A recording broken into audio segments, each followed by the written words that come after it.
Hi folks, this is my last lecture for the series, and so if you will, these are my concluding remarks. First of all, it has been fun. I always enjoy doing this. It causes me to learn more about astronomy or any of the fields that I have the pleasure of talking to students about.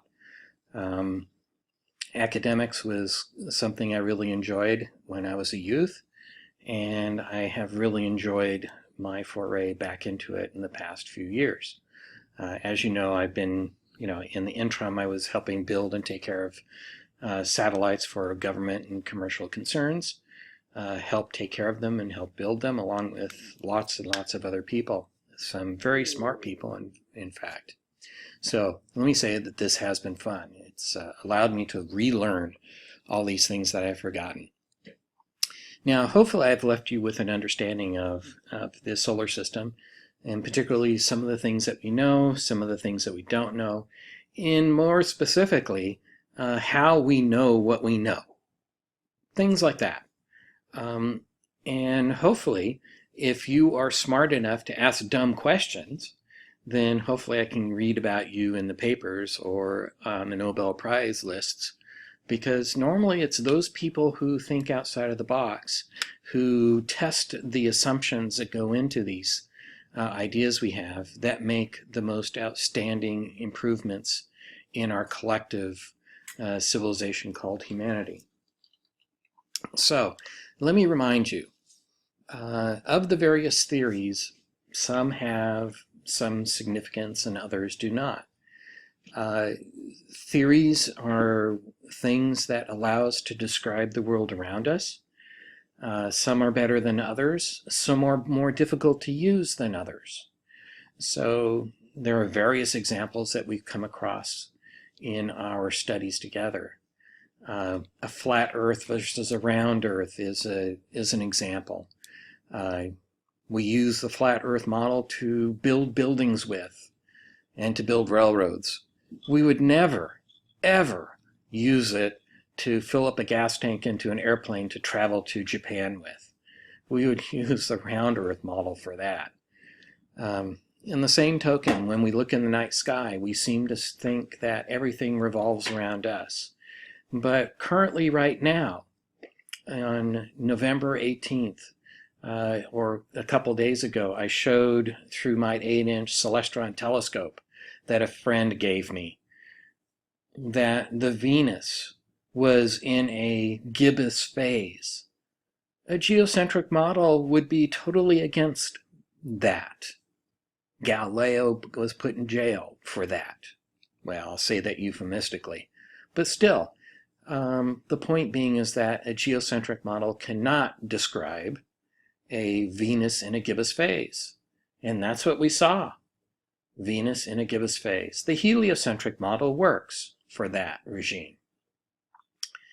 Now, the price that you pay is that now you have to decide, have to come up with some other theories to describe the world around us. Why don't we feel the wind in our face as the Earth is rotating on its axis to cause day and night? In a similar sort of fashion, Einstein came up with a better idea of gravity. We don't use it when it comes to sending spacecraft to other planets. It's too difficult to use. We still use Newton's ideas on gravitation. So these theories are always meant to be improved upon. They all have their regions of validity. And so in that regard, you have to understand the approximations that we can use and those that fit and those things that don't fit when we are trying to understand the world around us. So hopefully I've caused you to improve your critical thinking skills. And I'm going to leave you with 3 videos. One from Feynman, one from Guy Cosamago, and one from Neil deGrasse Tyson. I think that these would end our discussions together pretty well. Now, let me remind you that some of the things that science can't do. And this is pointed out by Guy Cosamago in his book, God's Mechanics. Why is there something instead of nothing? What is the source and object of my deepest yearnings? and how do I make sense of my life? These are all deeply personal questions, and I applaud him on so clearly stating them in this book. Now, let me remind you, Guy Cosamago is a Jesuit priest and runs the observatory at the Vatican. Okay, so first video. This is going to last about 5 minutes.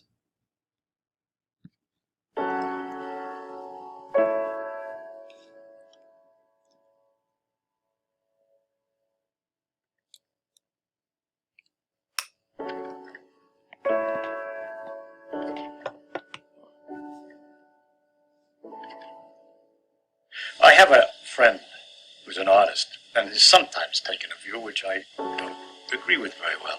He'll hold up a flower and say, "Look how beautiful it is." And I'll agree. And he says, "You see, as I as an artist can see how beautiful this is, but you as a scientist, take this all apart and it becomes a dull thing." And I think that he's kind of nutty. First of all, the beauty that he sees is available to other people and to me too. I believe, although I may not be quite as refined as aesthetically as he is, that I can appreciate the beauty of the flower. At the same time, I see much more about the flower than he sees. I could imagine the cells in there, the complicated actions inside, which also have a beauty. I mean, it's not just beauty at this dimension of 1 centimeter. There's also beauty at a smaller dimensions.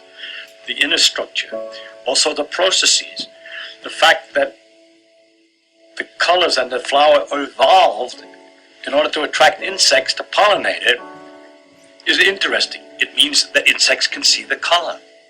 It adds a question. Does this aesthetic sense also exist in the lower forms? Why is it aesthetic? All kinds of interesting questions which the science knowledge only adds to the excitement, the mystery, and the awe of a flower. It only adds. I don't understand how it subtracts.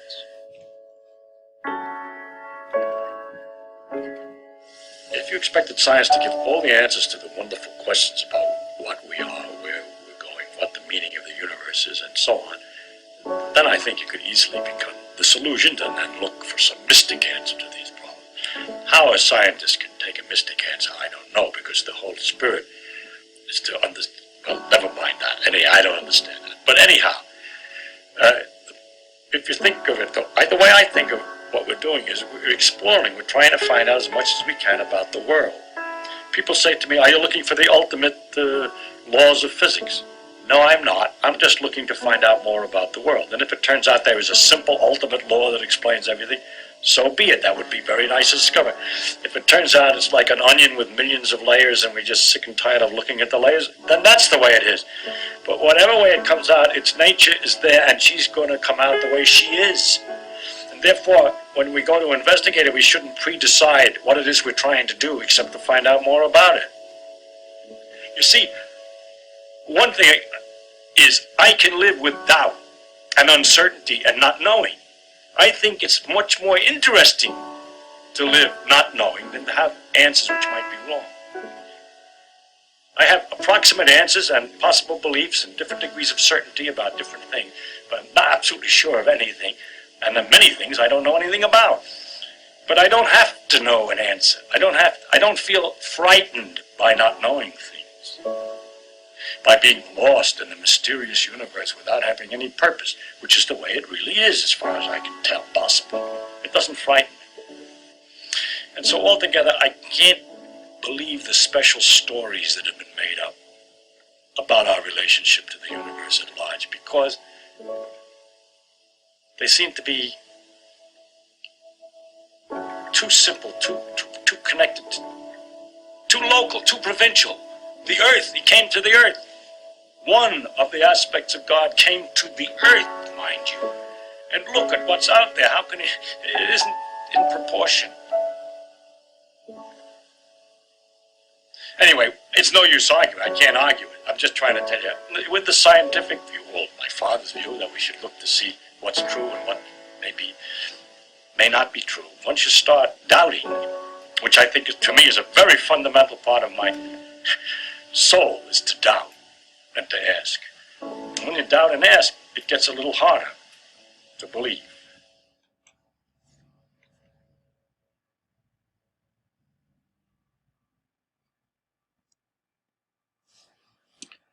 The second video I want to show you is one by Guy Casimago, who basically points out some characteristics of engineers in this video.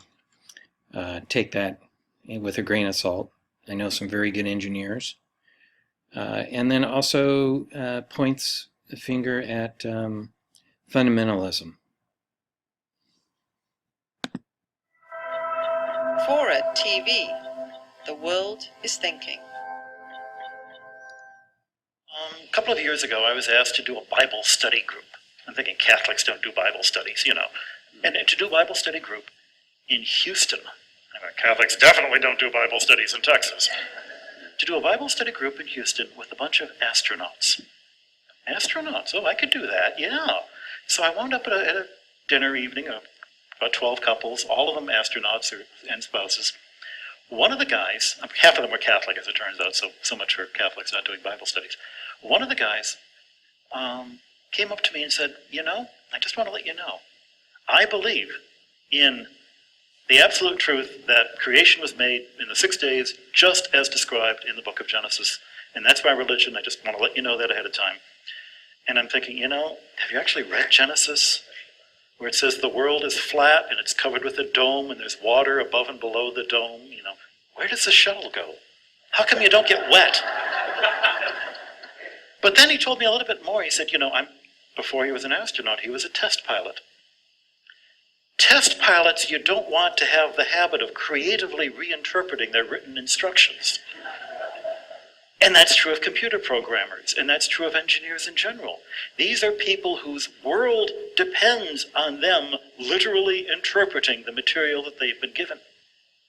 And so to them, the Bible is just another owner's manual, because that's the way they view the world. Whereas in the ancient world, you know, what are the oldest books we have? The Iliad, the Odyssey, they're poems. They're books of poetry. And the world was interpreted in terms of metaphor and simile. And of course, the crazy thing is, science itself is metaphor and simile. Newton's equation for the fall of a rock due to the laws of gravity is a poem. It says the path of this falling rock is like the solution to this equation. It's not that they're the same thing. And you know, the sad thing of that statement about evolution being proved, evolution is not going to be proved. Nothing in science is ever proved. Science describes, it doesn't prove. I've got two really thick books on my shelf back in Castor Gandolfo. One of them is the Bible, and the other is a book by Mr. Thorne and Wheeler called Gravitation. And this is, you know, about that thick, and it's all about Einstein's general theory of relativity. The Bible's 3,000 years old. The gravitation book is 25 years old. The gravitation book is out of date. It's obsolete. Science books go obsolete. They're supposed to. You know, 1,000 years from now, our science, our understanding of evolution, our understanding of the solar system, our understanding of the Big Bang is going to be completely different than what it is now. I hope. Are you saying, though, that then the problem is that on one level, science is dominated by these kind of fundamentalist techies who can't read a text other than in a fundamentalist way? There is an element of that. I wouldn't say it's dominated by it. Yeah. Because the funny thing is, most religious people are not arch creationist fundamentalists. Most evangelicals are not. But those are the ones you see on TV.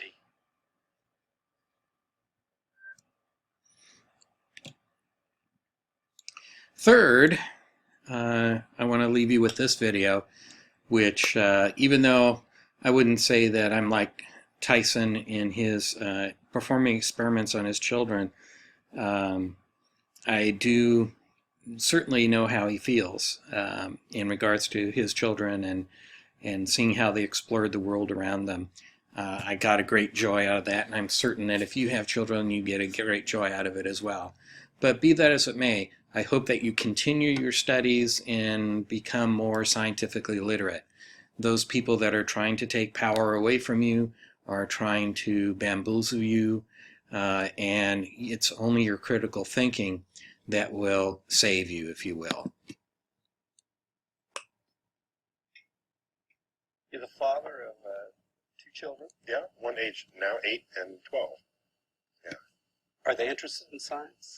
I don't press it on them. I don't. I'll tell you this: by the time I'm done with them, they're going to be scientifically literate, whether or not they want to become a scientist. In fact, if you ask them today, I think my daughter wants to be a novelist, and that's very much not a scientist. It's something else completely.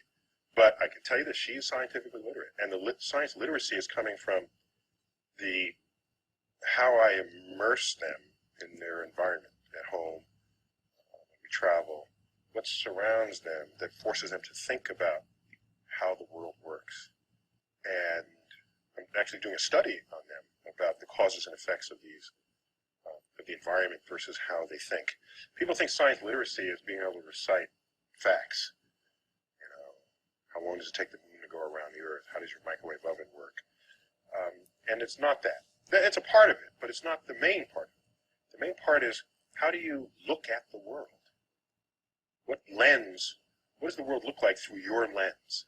If you're scientifically literate, the world looks very different to you. It's not just a lot of mysterious things happening. There's a lot we understand out there. And that understanding empowers you to, first, not be taken advantage of by others who do understand it. And second, there are issues that confront society that have science as their foundation. If you're not scientifically literate, it's in a way, you are disenfranchising yourself from the democratic process, and you don't even know it. So, whatever my kids become, I want them to be scientifically literate. That's my goal with them. Okay, with that, I'll leave you. Hope you have gotten something out of this class.